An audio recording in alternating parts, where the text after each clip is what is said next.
Alright. You can see the pan-cooked ribs are pretty much done. At 12 minutes, I shut the system off. So at 12, 13 minutes, I turned off the heat and just let it sort of bake. Meanwhile, the ones that are baking are still baking. The inverter is continuing to function. The meter here says 11.9 and 12.5. System is still running without beeping, so looks good.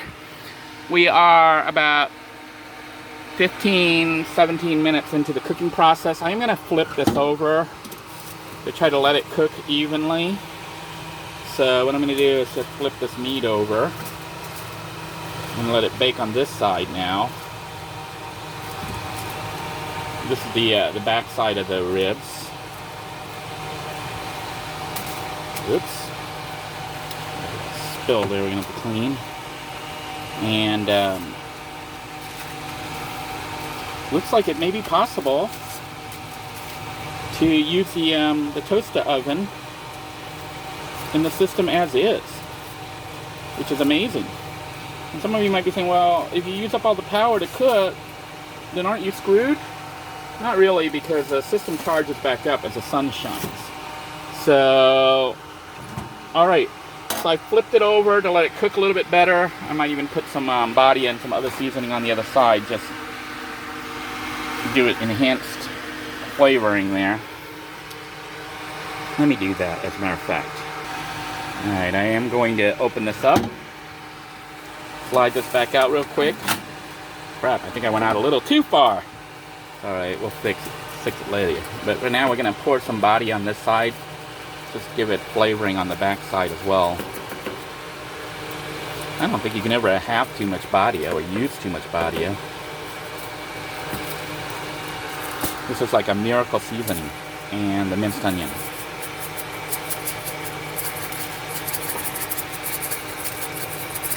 So we just need to get that back up in there. I'm going to have to get some mitts, get my mitts here, and lift the whole unit back up and get it back in, which I'll stop filming because I don't want to burn myself.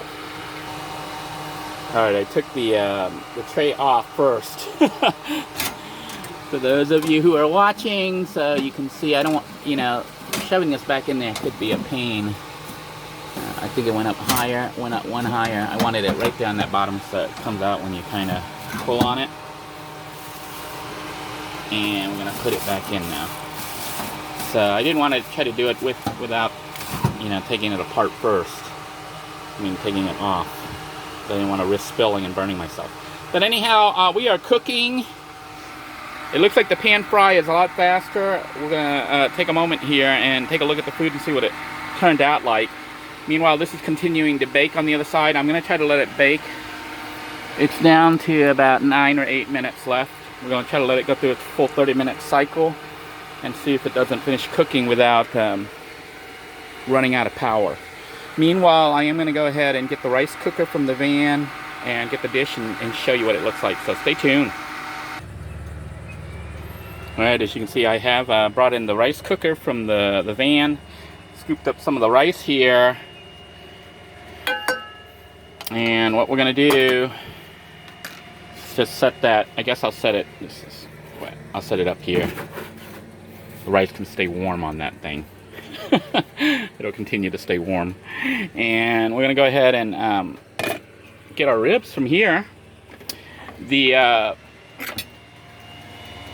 system's almost done, so it's been almost 30 minutes. And you know what? It seems to be running fine. I have the ribs a little bit seared like I like it. Here's some fat. Look at this. This is the one big blob of fat. And what I like to do is kind of rub it in and get the soy sauce and everything else on there. And that here's another chunk of fat, which I'll save for later. But here's a chunk of meat. What I do is I basically rub it. It's like a coating of flavoring. It gives it the final, kind of like a glaze. And you get all that. The oil you see from that came from the ribs themselves, so it kind of been cooking in its own oil. Grease, rather. So, obviously I made way more food than one person can eat. It's enough for 3, 4, 5 people. So we're gonna go ahead and try these ribs and rice. This was cooked off the butane. I mean, like, what are you gonna do with all this food? Well, it's Saturday, so I actually have the weekend to eat all this. I'm gonna be having a lot of ribs this weekend. I might even save some in a bag and look for some homeless people to give it out. I don't know. But this is cooking. It looks like it's probably pretty much done, but I'll let it go ahead and ding and finish cooking at 30 minutes, which would tell me that this oven, this toaster oven, and the solar panels and the battery banks and stuff that I have is actually enough to cook a whole meal. There we go, we just dinged. So it has run for at least 30 minutes. I'm pretty sure the meat is done. I'll have to look at it later, but you can see the solar panel, the voltage and stuff are starting to go back up. It's up to 12.5, 13.2. Power system here went down, back down. So at this point right now, it looks like it's working fine. I have 12.5 I know you might not be able to see it, but it says 12.5 on the battery bank.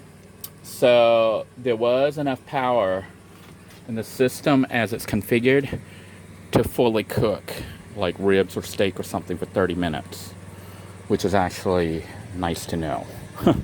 Because that means with the LPG system running the refrigerator freezer, you can have cold food, you can have cold storage and stuff, and you can cook off solar. You just gotta time it. Like right now it's kind of morning, it's still morning, it's not even noon yet. So the sun is shining, it is giving me a lot of electricity. It's gonna charge the system back up. I'm gonna unplug the direct connection that we made to the toaster oven and plug the RV back into the system here, which if I can sneak through all this mess. I'm going to shut this off just for safety. We don't short anything out. And we're going to plug this in.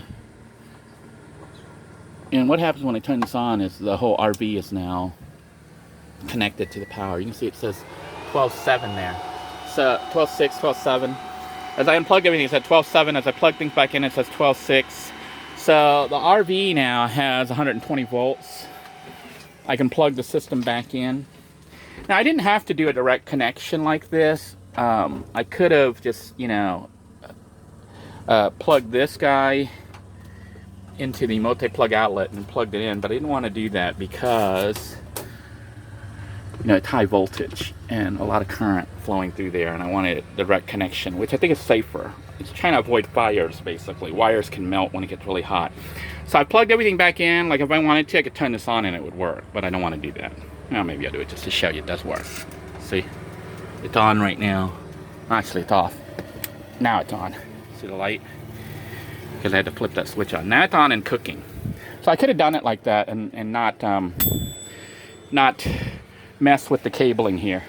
But that's an experiment for another day. And I didn't want to do that on the first run because of potential fire. So I'll do it when the RV is a little bit cleaner and I can kind of, respond if there's a melting wire situation. Or for safety, I might just go ahead and do a direct connection, which to me is probably the safest. That might be the way to do it, instead of trying to run 1,800 watts through the whole system for cooking. Because, the heat that you're generating here is the electricity flowing through the entire RV. There's wires under here that are old and stuff. But I did use it. I mean, when I run the air conditioning, the overhead air conditioning, that's what I am doing. I am running upwards of 1,800 watts. Now that the system's back up, I'm just going to show you a little bit of what it's like here. You can see the power's on there. That's from the inverter in the system. I'm going to turn the TV on and turn my computer on. You can see it's a mess right now because I'm digging up old software codes and stuff that I have written, program from almost 40 years ago, 30, 40, maybe 45 years ago, and actually trying to bring some of them back to life. But you can see our computer says disk error because it's got this in there. It's trying to boot off the trying to boot off a USB drive that doesn't boot. So we're gonna hit the key. It should boot off. I had it booting off USB drive because I was trying to you'll see it later. But basically I'm trying to run multiple operating systems. Right now we're running Windows XP. It is hot back here and I've got kind of a mess. The whole thing's a mess because like I said, I'm living in it as I'm doing all this stuff. So system is starting up. It is going to run Windows XP, which is the system that I'm going to develop on. I know it seems crazy to develop back all the way back to... Actually, I'm going to be developing under MS-DOS, not even Windows. So we're going to open this up right here. You can see the boat stored next to me. And we're going to put this... This is a dual fan unit that I bought from Goodwill for $7, $6.99. Yeah. We're going to try to bring this shut. Okay. Put this into it. Let's go out a little bit. All right. So we got our fan. We got our fan up. And we're going to turn it on. Woo! Oh, thank God. Thank goodness.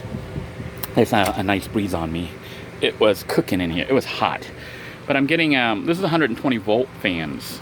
So 2 of them sucking in cold air from outside and blowing it right at me as I sit in front of the computer. I can run the 12 volts here too. So yeah, I don't know if you saw the fan blade spin. So if I wanted additional cooling power, I can do that, and I do that often. But I've been able to sit here and play computers, work programming, and do all this stuff, run the fan, and even these 2 side fans off the RV's internal system throughout the day. You know, only an issue if it's raining outside and the sky is overcast. But I generate enough electricity that I can actually run appliances. So that's good. You do have to do load balancing because, like, right now I'm pretty sure the battery bank's kind of low because we used it up to cook the food. But just wanted to show you how the system works. And the RV is basically a self-contained tiny house on wheels with the ability to have electricity. And when I use the phone itself as a Wi-Fi waypoint, I'm able to connect to the internet on my computer and do whatever I need to do. So look forward to when the RV gets done. It's going to be really nice, even though, you know, I didn't spend too much money on it. Wanted to thank all the viewers who contributed to make this possible. But basically the RV is pretty much off-grid capable. The problem you're going to run into is parking, which we'll deal with in another episode. But it seems like the government, at least in America, you know, the local government at least, are anti living off-grid, and will cause you trouble. But we'll talk about that later. But meanwhile, let's go ahead and look at the food and do a quick taste test. And let me try this out. So, bon appetit, everybody. Let me see here. And take a nice juicy piece of rib. This is trying to cut the rib with the spoon. It's got fat. I think I went through some cartilage right there. Yeah, there's a little bit of cartilage. So this is the rib. A little bit out of focus. And the rice. And we'll do our taste test on our $6-7 rib cooking experiment. Good. This is great. So I hope you guys enjoyed this episode. Hopefully you learned something. I know I did. It is possible for me to run the toaster oven. That's a big deal. I can run the toaster oven off solar power. The RV is really, truly off-grid capable. I know we're able to run the microwave. I've done it and tested it and work. So I have like modern conveniences, and I'm totally not plugged in. So until next time, everyone, take care. God bless you all. Please take care of yourselves. Bon appetit.